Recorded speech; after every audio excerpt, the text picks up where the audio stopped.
I'm going to introduce our lead panel moderator. His name is Remington Curtis. So Dr. Remington is a CPA and a PhD, has excelled in finance, academia, and leadership. With experience at KPMG, Alter Domas, and as a professor of accounting, he has led research on valuation and investor risk. He's also served as the CFO, CTO, and controller for startups and investment funds. A former Utah Army National Guard officer, he brings strategic experience and discipline from overseeing special operations logistics in Iraq. His financial acumen and innovation makes him a vital asset to our firm, their firm, and also this conference. Come on up, Remington. Dr. Remington. All right, thank you, everybody. It's great to be here with you this morning. I'd like to invite our fellow panelists, or my fellow panelists, to come up here. And as they're sitting, I'll give us a little introduction to them, but I'd like each of you to maybe take 30 seconds and give an introduction of your background, who you are, and this panel is designed to help answer questions about how to prepare for acquisition. It's designed to be able to talk through the process and some of the challenges associated with them and how to mitigate the risks of acquisitions, identify good targets. We're also going to take some time towards the end of our discussion to dive more into integration of teams, and then we specifically want to end looking into how the use of technology and the development of AI and some of these advancements we're seeing, how those are available to us and how we can leverage them into improving our efficiencies and our decision making.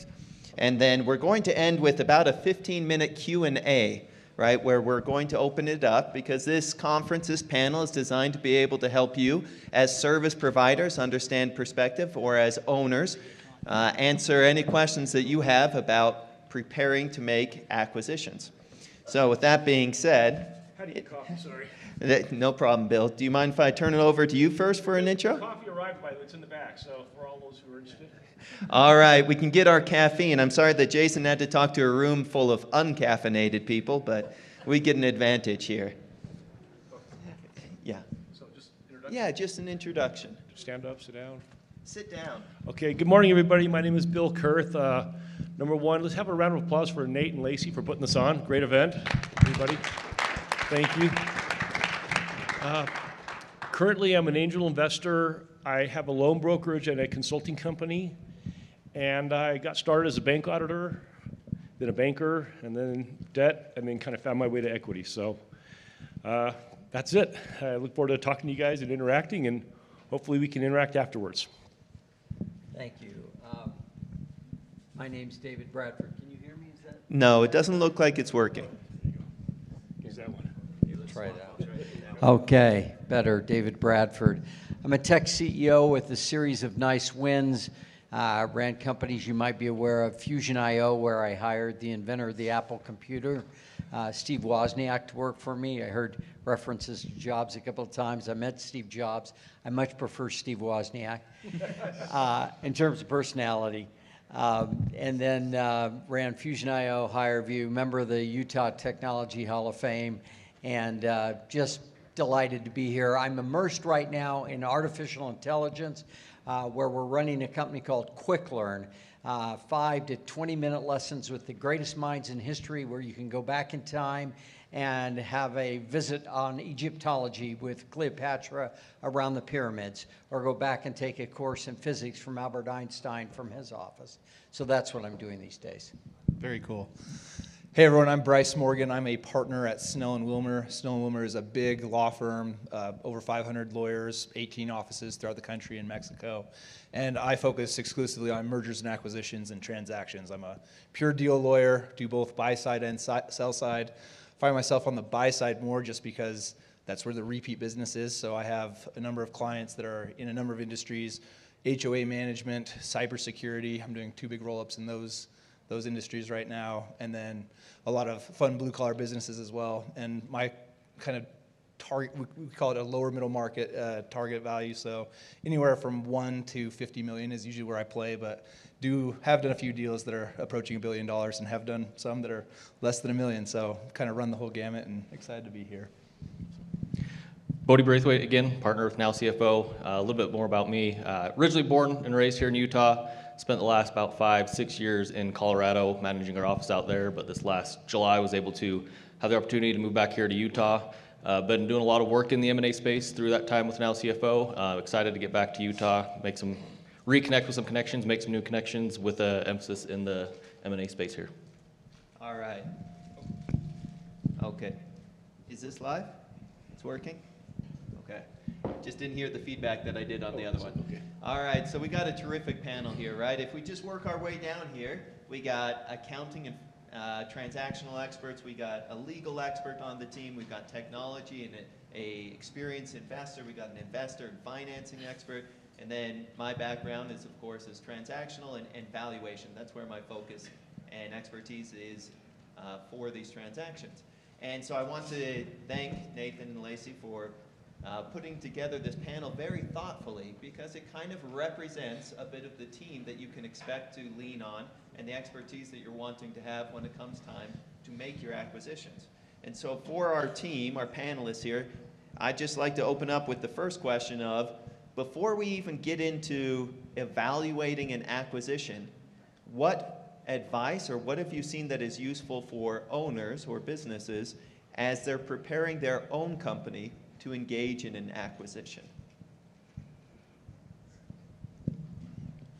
Yeah. I'll take that first. Thanks. So on our side, being a business owner, operator, the thing I would encourage is, be looking at what is your exit strategy. And a lot of times we come into businesses, hey, we're doing really well, things are taking off, or we're just starting, I'm not even going to think about an exit strategy or what that's going to be. But take the time to think about that. What does that look like? What are the other options that are out there? Obviously, transactions usually come to mind when you're talking exit strategy, but that's just one of different vehicles that you could use in your business. But what it comes down to, really whatever option you pick other than maybe handing it down to the next generation, you're going to get a much higher valuation multiplier if you do any other, again, other than pass it down to the next generation of investing wisely in the accounting, the finance, the legal, putting your tech stack together. Again, getting around the scalability of your business, the efficiencies of your business, and what is that engine that you are building that's not tied to any one person. So thinking proactively around where is this going to go to start working on those as you're smaller, so the headaches they're still there, they're still going to be there, but they're not as big as if you wait 5-10 years to start working on these things.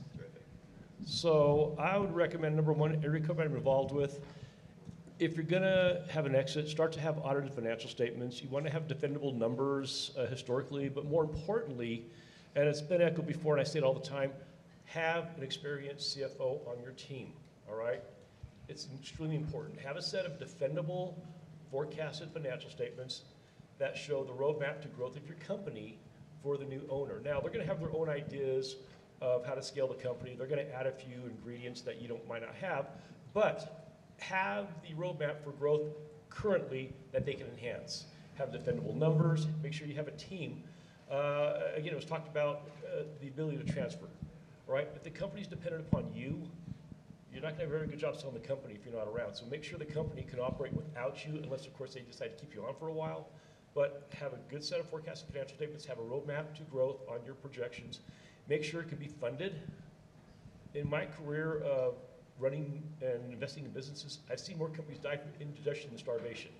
I mean, they grew themselves into bankruptcy. So if I'm looking to acquire a company, I want to know that there's an ability to scale the company in revenue, but also you can finance the growth, because growth consumes cash. And a very cognizant entrepreneur will have that laid out for the incoming, for the buyer. That's just my little piece of it. Bill, I love that phrase that you use. Could you rehash that for us all one more time? Of more companies die from indigestion than starvation. Yeah, they grew themselves in bankruptcy. Terrific. And that's what we're trying to look at here, is trying to give perspective for the growing company that's looking to go out and acquire. What concerns should they have? And so I think that's wonderful. Any other thoughts? Yes, Bryce. Sure, I'll jump in. So I really like the analogy this morning of, make sure that you hire an inspector on your home before you try and sell it.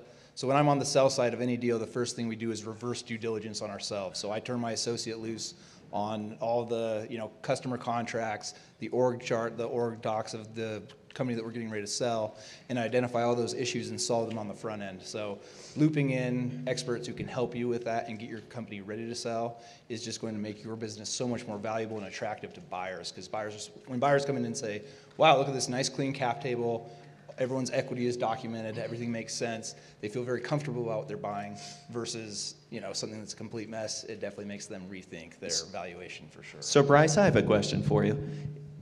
When a company's going out getting ready to buy, is there any internal legal preparation or work they should be doing before they're engaging with a potential seller? Yeah, great question. So if you're on the buy side, yes, I think that number one, you want to make sure that your internal team is ready to do an acquisition. Then bring in your outside experts. And one piece that I really see happen and go poorly, and I think we'll talk about it more today, is the post-closing integration. We as the deal professionals are always involved in putting the deal together, making sure that we structure it to be tax efficient, making sure that we make incentives aligned. But if you don't have a good plan for integrating that business in post-closing, I've seen too many companies where they thought they were buying this, rocket ship, and then it just falls apart because they didn't have a good way to, integrate the teams and to make them work together. So having a plan for that post-closing integration is also something to think about. Can I add one more thing to that too? And I've done this. Before you even think about selling your company, before you engage anybody or even mention it, do a Google search on your company. Do some deep research. Find out if there's any negative publicity out there or press or anything out there about your company that you can rectify before you start that. Because once you open up the floodgates and say you're going to sell, people are going to go to the internet. You're going to research your company. If there's anything bad on there, it might influence their decision. So before you even think about it, do a search and find out if there's anything negative about your company out there. Sorry. No problem. Terrific, Bill. And so let's talk about a financing question for you, Bill. What is it that companies, as they're getting ready to go out and look for acquisition targets, what can they be doing to prepare for financing of these deals? Right? Are there any things or any efforts they can be making on the buy side? Yes, we are on the buy side perspective here. Yeah, okay. So, well, and again, it depends on who you are, right? If chances are, if you're acquiring a company, you've already got a fund. If it's a private equity group, it's a fund. Well, the money's already there, right? But if you're an individual or an angel investor who has a limited balance sheet like myself, then you want to go out and before you buy the company, again, look at the forecasted financial statements, see how much cash your anticipated growth is going to consume, and then go start talking to partners before you acquire it. It could be a bank, it could be a loan broker, it could be other investors, but make sure that you understand the forecasted financial statements and the anticipated cash consumption and plug it and start talking to partners before you buy the company. Is that kind of what you're looking for? Yeah, that's fine. Okay, yeah. I'd like to change over and let's talk a little bit about the challenge and the process of identifying acquisition targets. And so, David, do you mind giving us your experience or thoughts or how you have successfully in the past seen business acquisitions targeted? Sure. One thing I didn't mention is from 1985 to 2000, I was chief legal counsel for Novell. So I've done the CEO side, but also the legal side of things. Lived in Bryce's shoes for a long period of time. The big thing at Novell, we did 37 acquisitions over 15 years when I was there. We were always looking to fill a hole in our product line. And so what is the pain point that your company is solving? If you can identify that pain point and then tie it into what that company needs. Novell was buying companies that needed data analytics. They needed companies like WordPerfect that had a group-wise product, that had a communication. All of these things came to fill a need in our product line. So that it all started with there. But then the second thing that happened was, and Jason mentioned this, you do business with people who you like. And maybe it's not the best product or technology, but if you can find an A management team with a very good product, then that's a good acquisition. Because in the end, people are the thing that matters the most. Am I buying smart people or investing in smart people and that I like and want to do business with? So those are some thoughts. All right, that's terrific. In my experience, what I've seen is that acquisitions are usually the source of one of two approaches. Either the buyer's actively going out there, engaging and trying to find the right fit for their company in order to fill some of these holes like you're talking about. In those cases, of course, you have the advantage of being able to prepare beforehand, look at your own culture, as Jason highlighted for us, make sure that you have the team in place that is going to be comfortable with change and responsive to the challenges that are going to be coming up. It also allows you to identify who is going to be the major person that is kind of the go-to between the entities as this bolt-on or the acquisition is acquiring, and making sure that they have their time within their schedule and availability. They can do this enormous lift that happens at the onset of an acquisition. Now, that's the ideal world, right, where you're actively engaged and you've decided to do this. Sometimes, however, opportunities fall upon you, right? And some acquisitions are simply opportunistic, that a great business or fit with your company suddenly comes to your door.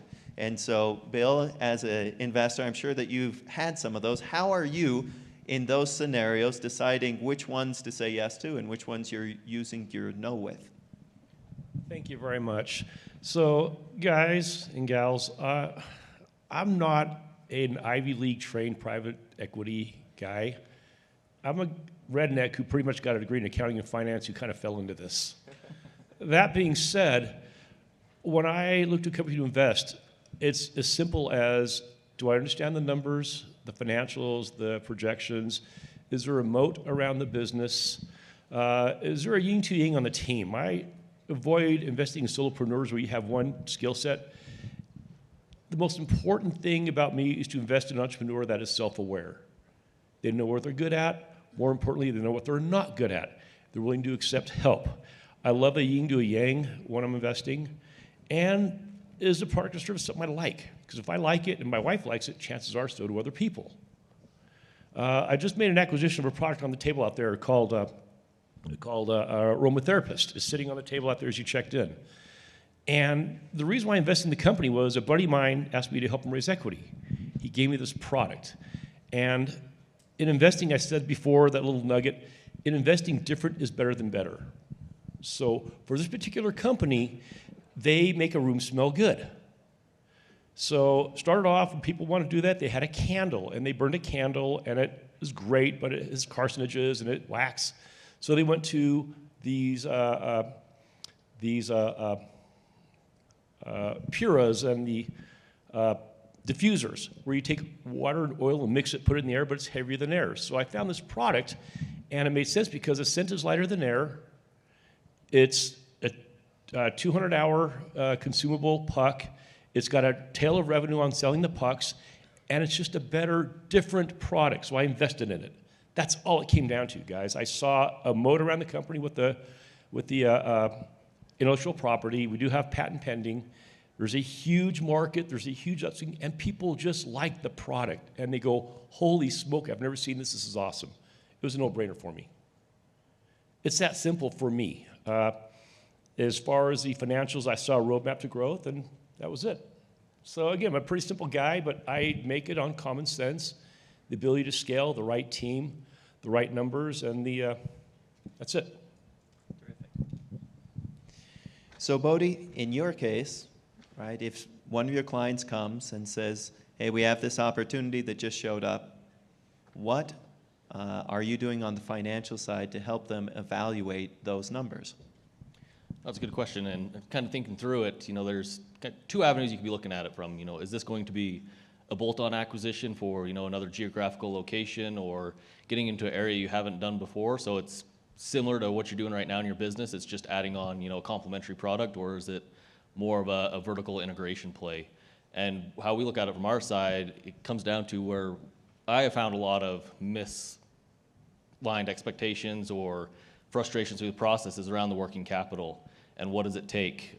So looking at it from, is this going to be maybe a easy product line to assume internally if things don't quite work out, or is it going to take a lot more time and energy and capital than we initially think, which is more on that vertical integration side? So just sitting down with them and really mapping out what is this going to look like, pros and cons, and from that lens of, is this something very similar, you already know what to do, or is this a whole new business line that you're going to have to go out and figure out for yourself if the A team that's there doesn't quite work, the culture doesn't come together, and what is that going to do to the impact of your current business, the current health and profitability of the parent company? Okay. And what would be some major red flags for you or concerns that you have seen that kind of result in you suggesting that people walk away from a deal instead of going through with the acquisition? Good question. And most of the time, it's not really around the finances. I mean, we can get a good picture of what is it going to take to bring this company in, what's the financials, even if they haven't really given it the time and attention through the lifetime of that company, we can figure out what is it going to look like back at hand. But it really comes down to, is it a part of our long-term mission? Example comes to mind, we had a company that was big into car wash. They would go out and buy the land, they would build the car wash, and they would, put their magic spin on the experience. Opportunity fell into our lap where we would be able to vertically integrate the supply, so the chemical side of it. And going through that process is like, this is a big uplift. It makes a lot of sense right now for the overall, I guess your first response to it makes a lot of sense to bring this in, let's keep it very close, but it was a whole new business line that this business owner would have to go out and learn. It's like, that for me, that's not where I want to spend my time right now. I want to focus on the experience and some other things that he had in play, not necessarily go learn this supplemental business, because where we were at with them with the buying power, we would have got some economic scale there and bringing it in-house, but it wasn't enough to distract us from the other pieces that were already set in motion. Awesome. So this question is going to be directed towards David. So one of my beliefs is that transactions require a significant amount of trust, right? That no matter how much due diligence you're engaging in, at some point it boils down to, do I trust the sellers and the information they're providing to me?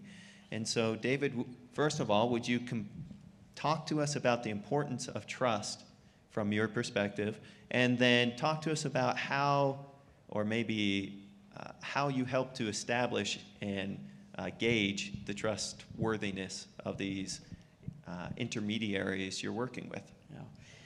Yeah. Trust accelerates everything, and the lack of trust slows everything down exponentially. When I was CEO of Fusion.io, I brought in Stephen M.R. Covey, son of Stephen Covey. And Stephen M.R. Covey wrote a book called The Speed of Trust. And we had a circumstance within that company where I came in as the new CEO, but the trust was at the bottom because the former CEO had engaged in some conduct that was inappropriate. It had really smashed and done a job on the company's numbers, et cetera. So we had to first reestablish trust within the organization. And so I like to say, and you've heard this phrase, you're the average of the 5 people with whom you surround yourself, right? I'm surrounding myself with some pretty smart people here. So that elevates my level of intelligence. But the better you can surround yourself with these great people. I remember I hired a guy out of the Bay Area, Jim Dawson, to come in and be my chief revenue officer. And he'd been in the industry, et cetera, et cetera. But immediately when you met Jim, that just generated trust. You had confidence in this guy that he could get the job done.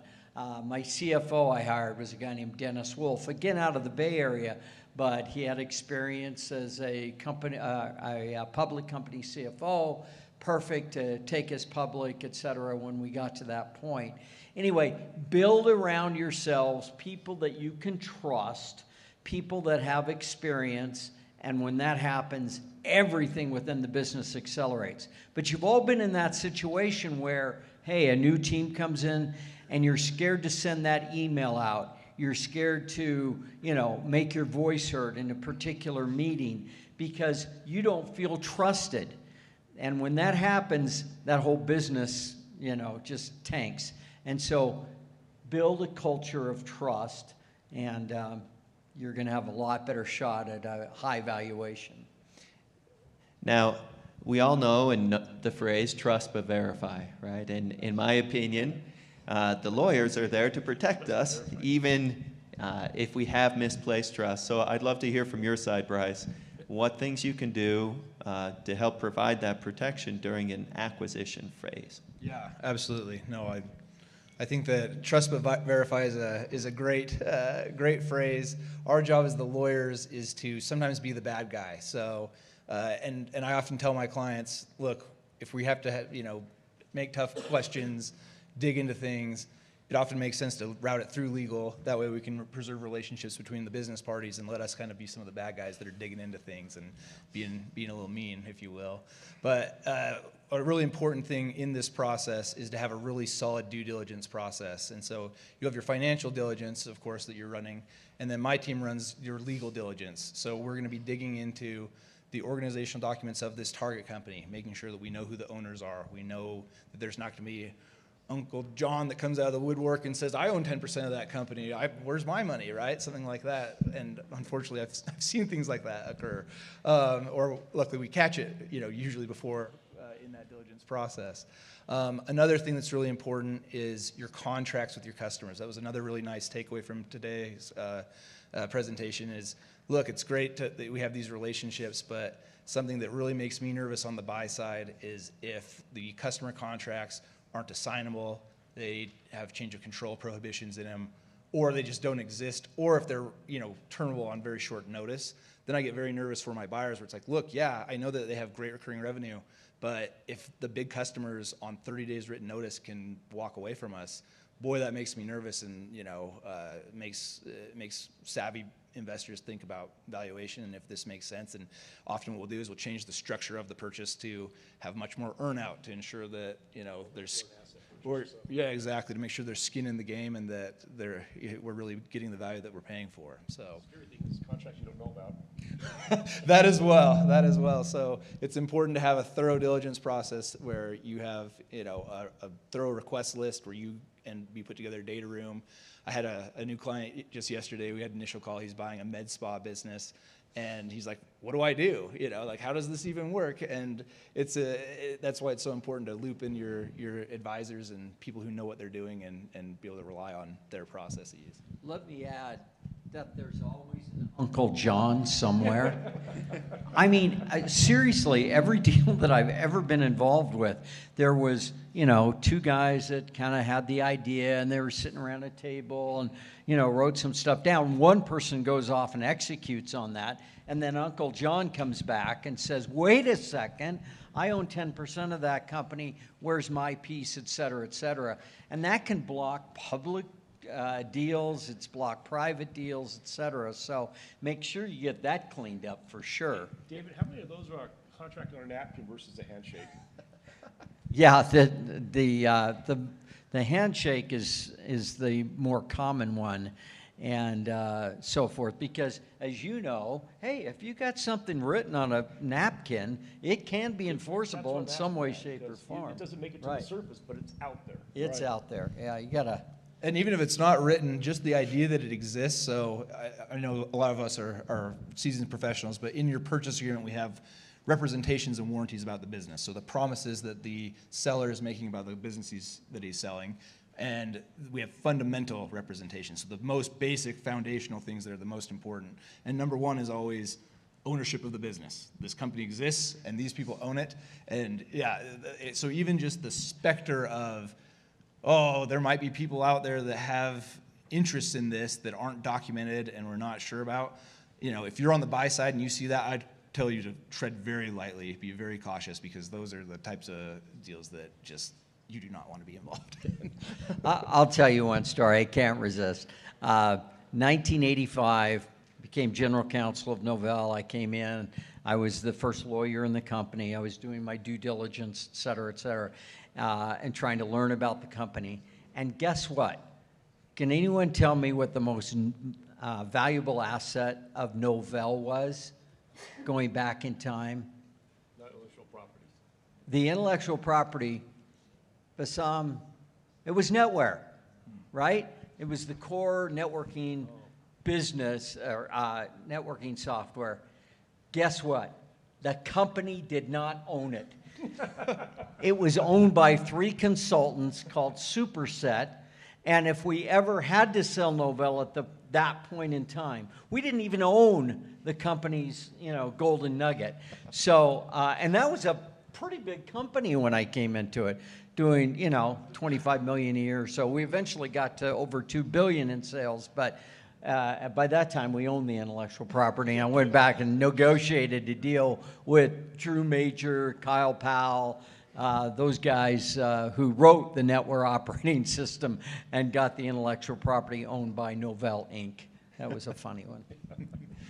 That's terrific. So I have a question, or let's describe a scenario for you, right? There's this phenomena that essentially when businesses go to the market and you're looking at an acquisition, it is essentially an auction at that point, right? There should be, if it's ran properly, a wide publication of the fact that this business is on the market, outreach to multiple entities, and driving requests for LOIs or IOIs. And then at that point, the seller is able to decide who they want to work with going forward. And so whenever you have an auction format, there's this concept within economics called the winner's curse, meaning that whoever bought it, that means they were willing to pay more or provide some advantage or value more than anybody else out on the market. This is, of course, a little scary if you are considering an acquisition and your offer is accepted and you're wondering, why is it that I'm the one that's willing to pay the most here? So I'd love to get our panel's thoughts on the avoiding, buyer's remorse or that winner's curse. Thank you. So there's one thing we haven't talked about yet, which is strategic equity, strategic acquisition.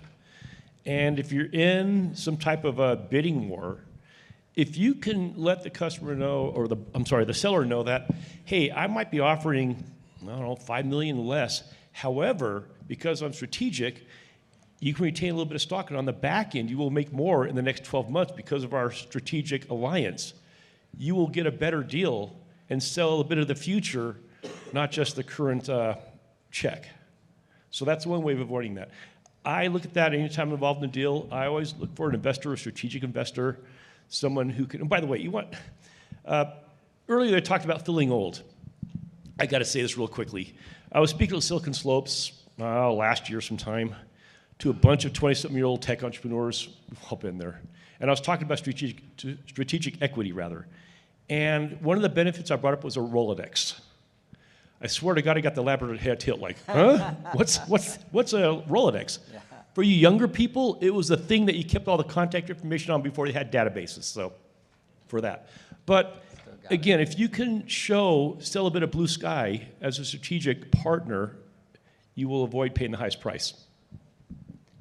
Yeah, I think that's absolutely right. And in fact, if you're a strategic partner, it's okay to be the one paying the highest price, right? Because the value of a business should be the present value of the expected cash flow. And if it's a bolt-on or there's some advantage that enhances not just its standalone cash flow, but enhances your own capabilities. The Qualtrics effect. Yeah, the Qualtrics effect, right. That's perfectly fine.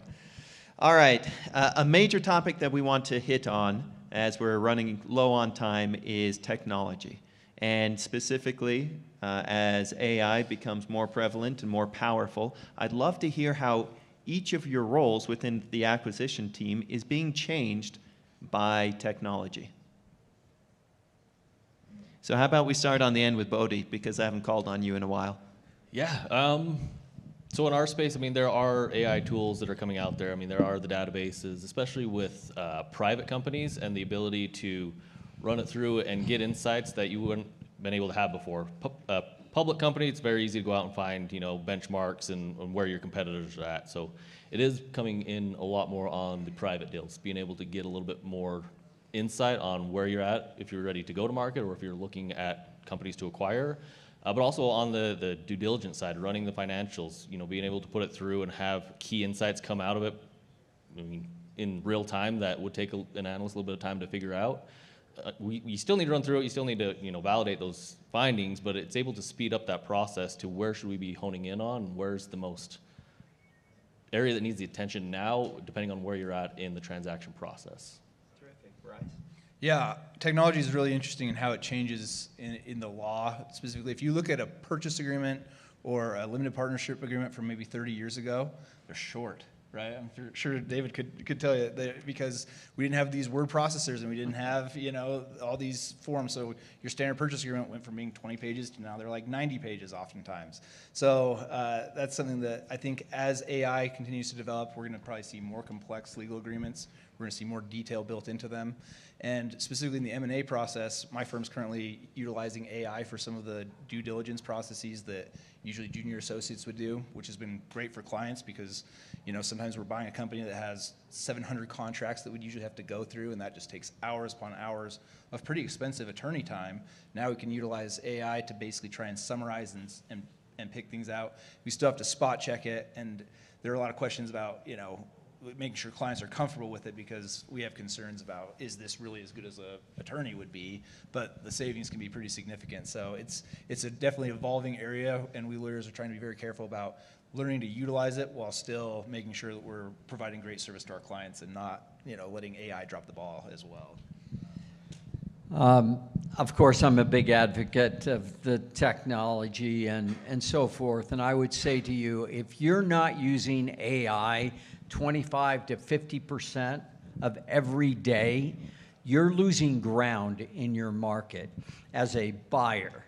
You've got to be immersed in AI. I use it every day. I probably use 70% of my day is taken up in AI because I want to double check that patent agreement that, came across my desk, and I can double check it. There's a contract review function within AI, et cetera. Anyway, it's going to change the way all of us do business in a very, very fundamental way. So if you individually are not using AI, Copilot, ChatGPT, whatever might be available out there to you, every day for a lot of the day, you're a lot less efficient than your competitors, you're losing ground, et cetera. So I would encourage heavy dose usage of artificial intelligence. And just to add on to that really quickly, it's an opportunity, right? When you're looking at businesses to acquire, it could be one of your key concepts as you become more familiar with it and its capabilities. If you find businesses that are inefficient and that have savings platforms available that way. Right now, a lot of my life is lived in forecasted financial statements, as I mentioned before. Whether it's an investment, making a loan, whatever. I love historical financial statements. They're awesome, but to me, forecasted financials are really where the rubber meets the road. That tells me the roadmap where I'm going, and I'm looking forward to leveraging AI for predictive analytics for forecasted financials, where I had to do it myself manually and just kind of use my skill set of accounting and finance and a bit of common sense. But again, I suspect, I know that AI is going to replace that and do a much better, deeper dive in, again, predictive analytics for forecasted financial statements. All right. So and I want to just add quickly, if you don't know what a prompt engineer is, figure that out, because the ability to ask AI the right questions in the right way to get information. In fact, Bill, now that you mention it, I'm going to go home and I'm going to go into my, engine, my AI engine, and I'm going to say, build me a 5-year financial plan. Here are my 6 products. Here's the market for each one of them. And boom, I will have an answer within 10 seconds. Now, I can massage it, et cetera, but I'm going to be ready when someone asks me, give me those sets of financials. It can be done. Well done. All right, we got a power team up here of an amazing accounting side, lawyer side, technology side, financing, investor side. We want to turn it over to you. What questions do you have acquisition focused? Who will raise their hand? And any, if I heard it right, AI acquisition centric is there any platforms? like business centric AI resources that you guys utilize now that you would recommend? David, as a technology Hall of Famist up here, I'll turn it to you. Yeah, I like Microsoft's Copilot. They're also a joint owner of OpenAI. So they're updated on everything happening at the back end in terms of artificial intelligence. I myself use ChatGPT, but you want to be able to ask a question orally and get an oral response. There's a function in there to do it. There's a contract reviewer function. There's like 8 different functions on the left-hand side of ChatGPT, and you can select one of those depending on the nature of what your question is going to be and what you want the engine to do. So I hope that helps. Yeah, that's a great question. Thank you. Who else has a question for the panel? Yes. Here up front. Yeah. We've got a client that has 70% of its revenue through one distributor. Over the last year and a half, the distributor has stole the IP, stole the code, right? And they're cash negative. So we're trying to figure out if we want to lawyer up or we want to fight our way out because our pipeline is strong, and we think we can overcome it with a bridge. What would you guys do? This will be crazy, and I'm going to turn it over to a real lawyer. But if you ask that question into your ChatGPT engine and give it like 6 or 7 parameters, hey, I had my IP stolen by XYZ. You can even name the name of the company, et cetera, et cetera. What is your recommendation on how to respond to that? You're going to get an answer that's going to be a killer for you. Yeah, go ahead. Yeah, I mean, that's an interesting and unfortunate. I'm sorry to hear about that situation. I mean, there's a lot to unpack there and to dig into. And you know, I as a deal lawyer, so I'm not a litigator. I don't deal with the disputes as much as trying to put deals together.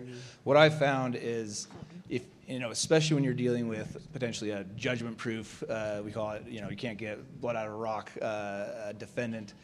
Trying to negotiate something from a position of strength. I mean, when I see the bills that, you know, my clients are paying to litigators to, you know, fight disputes, it's just hard on me as a business guy to say, wow, we're just all throwing money into this fire to try and fight this thing. So, you know, to the extent from a position of strength that you can come in and try and negotiate and scare the hell out of them while doing it, I mean, that's always my default position is how can we try and just get a deal to get out of this and not have to just burn money on a litigation issue. I can tell he's a real expert because he started off the answer with, it depends. Yeah. Classic lawyer move. All right. What other questions are there? Yes. So on Monday, I found myself sitting in Newport Beach with a former CEO of a company that I work for. At that time, it was 2005, I was selling LEDs in Times Square. Had no idea what I was doing, but I have a background that allowed me to deliver.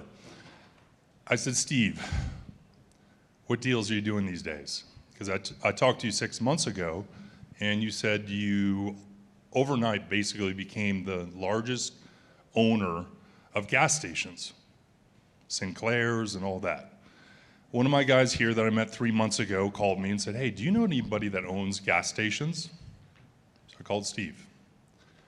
He told me in the 20 minutes that we had that he was basically doing deals, did a deal that was $950 million.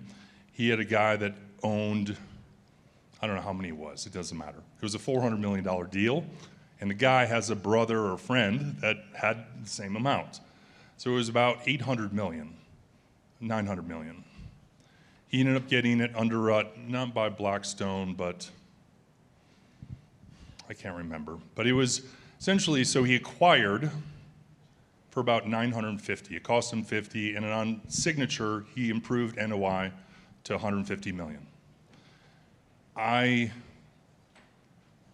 my mind, I'm going, he's moving the decimal points in deals. So I don't know if it's a question, but how do you ascertain that as somebody that's, you know, going, I'm a strategic sales guy, connect, right? How do you find deals like that where you're basically moving the decimal point? I could jump in and give an example. So one of my most successful clients, they're called Real Manage. They're the 3rd biggest HOA management company in the world. And one of the earlier questions was, what do you do? How do you feel about being the person who's paying top dollar? But from their perspective, they knew what they were doing. They have a tech-enabled secret sauce that makes it so that they could buy these mom and pops at lower multiples. And they knew, because they had engaged experts, they had engaged bankers that could help them understand, look, this is the type of exit valuation that you're looking at. And therefore they knew, okay, if I think I'm going to sell for whatever multiple, let's just say for a 15x EBITDA because I'm this fancy tech-enabled play, if I can be buying guys even that 8 times felt really expensive in some of these kind of simple businesses, but it might make sense, because we know that, we're going to be able to exit this. So I think that it's engaging experts and making sure that that you can get these multiples and understanding what the multiples are in your business. Because if it's a very simple business that, doesn't have technology, it's pretty standard, you're not going to get those same multiples. So it's good to consult with people who can help you understand what people pay. Speaking of which, something I've seen, I'm sure a lot of you have as well, is how many of you have all heard of the silver tsunami? Raise your hands. There is a plethora of what I call non-sexy, brick and mortar, blue collar businesses that have been owned and run successfully by baby boomers that are ready to retire. And their kids have no interest because they want something sexy like SaaS and biotech and private equity and investment banking and yada, yada. And there's a huge amount of funds that are buying these, aggregating, rolling them up, and having great exits to that point. I mean, they're not paying top dollar because the owner just wants out of the business. Their car washes. Yeah. HVAC companies, home services. Right. Yeah.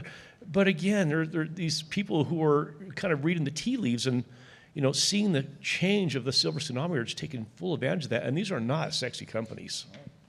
To your point. We got one right over here. Yes, and then you aggregate them, and all of a sudden you got economies of scale, and you really have something there. Anyways, just he maybe run me that.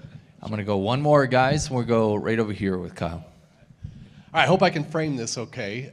Several times, as I've heard this panel kind of talking about team and acquisition and sole proprietor and how important that teamwork is, as somewhat of a sole proprietor right now, starting a business and putting together a team, bringing on equity, bringing on investors, looking towards the future of the possible acquisition and the exit, what have you seen? What do we do? What would you recommend we offer as we're putting together a team without necessarily giving away the farm? As you're looking to acquire a company, these teams, are they salaried members? Are they equity owners? What is the best strategy for putting together the right team for that exit strategy down the road?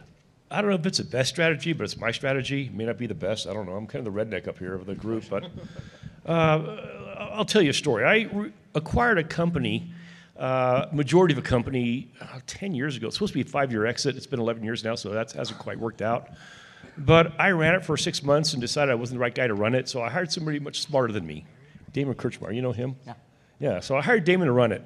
Actually, nobody ended up buying majority from me. Oh, yeah, anyway, so hired Damon to run the company, and he at the time was working for Epic Ventures, and I got a $500,000 mezz debt deal from them. I gave him 4% of the company warrants, and they put him on my board.